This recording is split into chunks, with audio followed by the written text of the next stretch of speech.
Welcome to House of Shachah.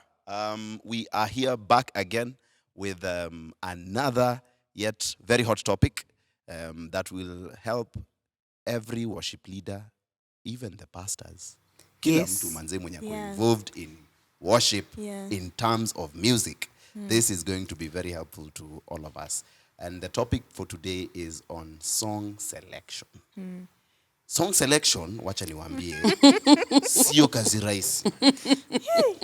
Kwa sababu there are people out here who would say, you know, I'm a seasoned worship leader. I was just from Alabaster. Guys, Alabaster ni wapi? We bwana, hii story ni yenu ni yangu. Mwache niseme. Sema. Brethren, umetoka Alabaster. Sema sana. I am just from Alaska. Sorry. Alaska, and I was just worshiping. So nimekuja hapa. In the cold. Umeletwa uko Dandora, church fulani hapo Dandora. And you're told, bwana, you need to lead people in worship. Yeah. And you're here selecting a song. So the question is, what is the litmus test that you used in terms of song selection? And this is because you're going to lead people in worship. Okay. Yeah. Now me pick. The area is Dandora. So the language of communication. Alabaster. Alabaster, Alaska. It's important that ile language utatumia, that the people listening to you are able to join in with you in the worship. However, again, like we said in an earlier episode, you've had time with the Lord. And he has given you those songs could lead. The litmus test, the biggest challenge sometimes, because sababu unataka watu wakue hyped na wewe. Unataka uone wamesonga. Uzo moves, hata mapasi wa old kidogo kama mimi, unasema twende chini. Mimi ukienda chini sana ninakanga kwa kiti. Umefika mwisho. Nimeketi. Kiti is the lowest. Hapana. Beyond that, and I'm not disrespecting the fact that you are young people. Please, teremka, pandeni. Yeah, natutapanda. However, those songs, will that person be encouraged in the Lord, in their walk, after they leave that church?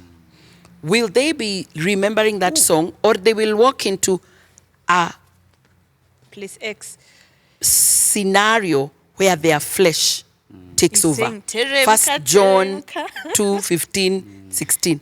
The lust of the flesh, the lust of the eyes, the pride of life. Muniona vile anile lead. Sasa ilikuwa about you na si kulift Jesus.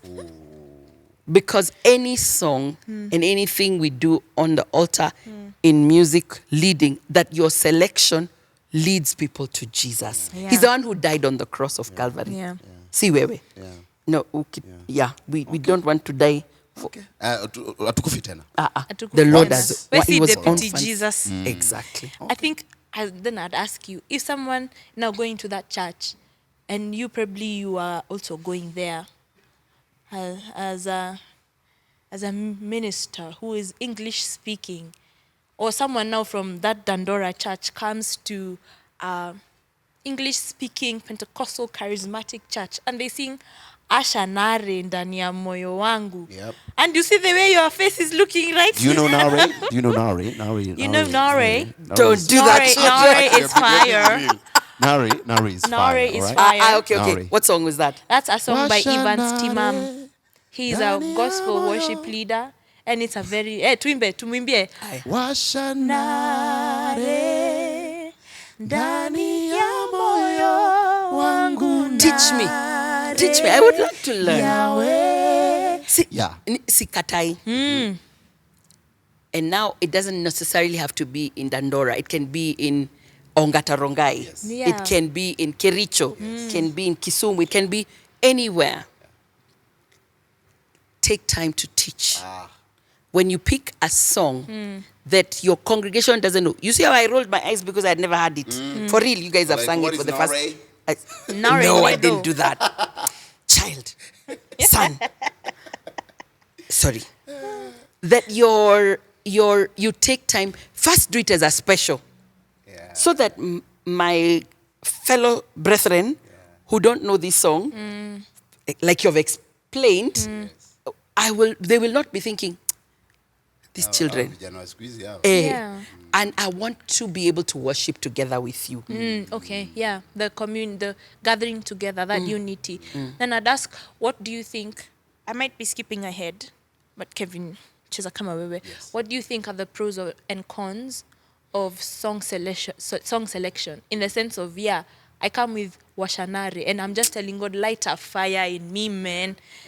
And then You're being real about it. Yeah. Because again, you've been at a place of umekwa closet, you've been with God, and this is the desire that you have. Yeah. So what benefit would it bring, or rather disadvantage would it bring if you sing such a song? Pros and cons. I learned something in my youthful years in Nairobi Lighthouse Church. After Anglican and Lighthouse, the importance of new songs. And I think you've had me talk about new songs. Have a new song for the church every month. Worship leaders, please. Pros, keep growing your music database and repertoire. Handbag yako ya music kama suitcase. In the old days, we used to have files with music, with keys. I still have them somewhere in the house. Files. Many with chords. And as you grow your repertoire, your files increase. So you benefit. You benefit teaching people new songs, so they're not singing the same old songs. Let me tell you. When we first did in 2006, what's this song? The Twakushukuru CD, and we did a CD. You hear CD? CD. Sorry, hata mujui CD ni nini. Round disc. Ukienda hiyo side ya right. Wewe. And we did Ebenezer. What is that chorus we sing about Ebenezer? What a wonder. No, I love you so. No. You are No. This far you have come with the Lord on my side. Yeah. I've seen He's faithful, for the Lord is Ebenezer. And then that medley. Then there is also Alpha, Omega. Yes. That is 2004, 2005, 2006. Surely they were in 2025. They were kind of. Okay. And then there is beautiful, rich hymns that have been there. So I'm not saying delete them. Yes. But as you guys, you see, again, let me use the example you've used. Yes. As you bring in new songs, there's new songs being birthed. Yeah. And yes, we can be critical about the location of where somebody is or the church somebody goes to. But again, let me bring us back. It is Jesus we are raising. It's Jesus. He said, if I be lifted up, I will draw all men. So, yes, dance, enjoy, celebrate, but at the same time, lift Jesus. Lift him. So that if another song that is a default for me, if you ever catch me off guard and ask me to lead, I will go, He is Lord. Because theologically, I know He is Lord. He is risen from the dead, and He is Lord. Okay. So then, are you saying that there'll be a place, maybe Umenda, an area where we have the general age group is 50 to 60. Yeah. And here, you can actually tell yourself, washanare won't work. Yes. Even if you wanted to sing it, even if you were like, I feel like God really wants to speak through this song. So you divert to fire. Just to tell yourself. It's a good question. Are you okay just to tell yourself, okay, I can drop this song? Yes, you and can. Get something. But let me tell you a song I like that you've led, and I know you know the song, Zoravo. Namusa. And there are songs. It doesn't mean that because we are 50 and 60s that we can't engage and enjoy the song selection that you young people are bringing. We're just saying, give us a bit of time, but at the same time, bring them. Okay. Bring them on. Okay. So you shouldn't compromise on the altar of obedience to God, especially when you've come into an area of song selection and He's given you specific songs. Because I also want you to talk about that, and I will give my example. Are you ready? Yes, girl. Okay. Shoot. Are you ready? Kevin, are you ready? It is a mother-daughter affair. No.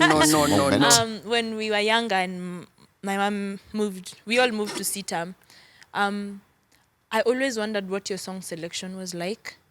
and what your preparation into that song selection was like, because there are songs you would sing and they would shift an atmosphere. And currently I'm realizing that we live in an environment where people are now like on their something bent on my song must shift the atmosphere. But they're not stewarding. And so what was your song selection like? Because I remember on many occasions, they were very, what do you call them? Low what? High and? Low text. Low text songs. And some of them were high text songs. But several times there would be clouds that fill the sanctuary. And it's not Siwewe, ni Jesus. So what was your song selection like in that time? Wow. Were you more sensitive and obedient? See, now you are disobedient. Just call me disobedient online. No, I'm not saying Mama. No, I know. Audacity. I respect that. And by the way, we have a very lovely relationship with her. So yeah. we don't get offended. She's not offended. What was my song selection like? I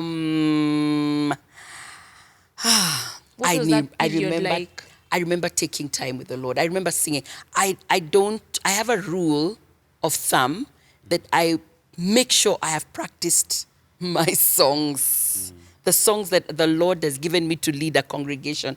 Those were the days I think we had, and sometimes you've thrown that back at me and said, Mom, what song are you going to minister using? And did you practice it? You know, but I remember, I stand in awe of you. Not that you go and copy because there will be clouds in your church. No. Okay, what she means by cloud is an atmosphere of the presence of God.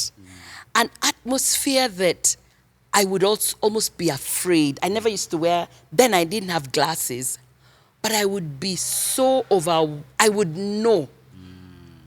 It's like you experience a shift in the heavenlies, and you know that the presence of God is here. And it's just that there's a program, so I mean there's a schedule of something that has to happen in church. So I can't even if the pastor comes there, no, I would honor that flow and transition. But there was a knowing that even as I took time to prepare and practice, before I even came to practice with the team before Sunday. So it's been a time and a season of waiting on God. I guess... What I'm hearing you say from my perspective is you learned to minister to the heart of God in secret. So that when you stand up to minister to his heart in public, you know where you're taking people. Yeah. You're right. That's deep. So, yes, thank you so much, ma'am, for that. You're welcome. As we conclude, I think there are two things that I've gotten from what Pisa said and from what you've said. That even when you're selecting the song, you need God. Yes. When you're going through the songs that you've selected, you need God. Yes, you do. So by the time you're going to the altar and leading the congregation, it's like you have the backing of God. Yes. Like when you release that sound. Yes. Because God has been with you. Yeah. It flows to the congregation. And normally I like to say worship is contagious. It is. So what they see from you, they pick it up. Absolutely. Yes. Thank you so much. You're welcome, Very Kevin. Deep, very deep. I hope it helps, and it helps the entire spectrum of the congregation. Yeah. Because it's very easy to critique a worship team, a worship pastor, a worship leader. Yeah. And yet, if you've been in the presence of God, yes, the correction will come, but you will not take offense. We are getting there. Just jump outside. You're coming back for the next episode. Yes. Thank you so much for watching. See you on the next episode.